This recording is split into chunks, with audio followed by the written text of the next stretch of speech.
میگن اگر به شرطی که زن را اگر از روی زیباگیش بها دادن، مرد را از روی مالداریش بها دادن، وای به آن ملت، وای به سر آن ملت.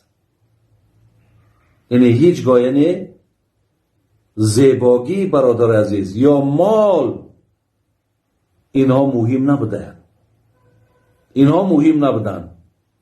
خدا رحمت کنه شیخ سعدی را میگفت زنی خوشمنش خواه نه روی خوب، که آمیزگاری بپوشد عیوب. اگر زن برادرای عزیز، زن اگر به شرط خوش اخلاق باشد، ولی امروز من توصیه میتونم برادرها دادرها را که زنی با سواد بگیرین، زنی با علم بگیرین. شما میدونین که چقدر در زندگی شما را یاردم میکنه.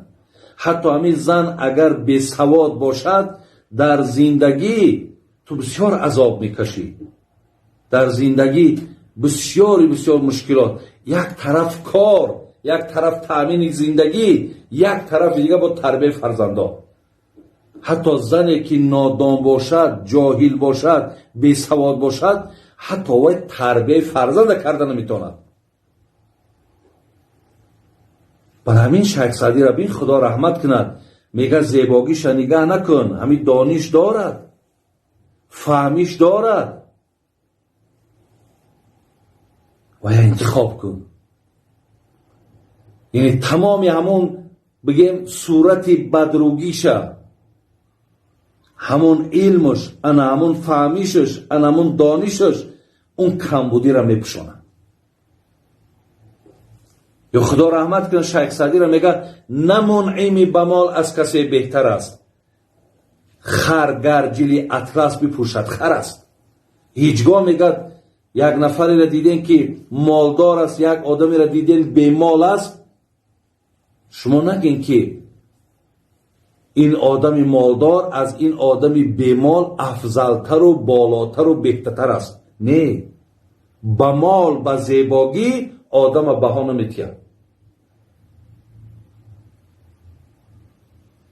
برای همین گفت این عزیز خدا که اگر زنها را از روی زیباگیشان، مردها را از روی مالداریشان بالاتر و بهتر کسی دانست، وای به حال اون مردم و وای به حال آن ملت.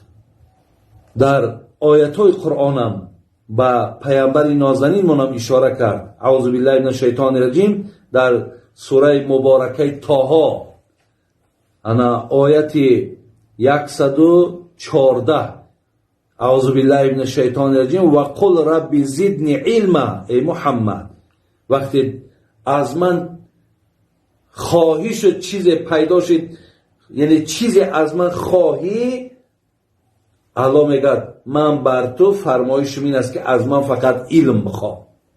برای این پیامبر اللهم اینی اسألک علما نافعا گفت خدای برای من علم نافع نصیب بگردان.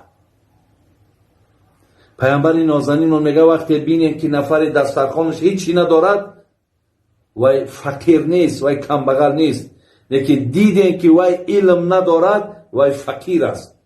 آدمی بی علم کمبغل میگفت پیامبر، آدمی بی علم فقیر میگفت، لیکن آدمی بی پول و بی نان و بی مثال گویم دیگر اشیای زندگی را کمبغل نمیگفت پیامبر نازنین. همین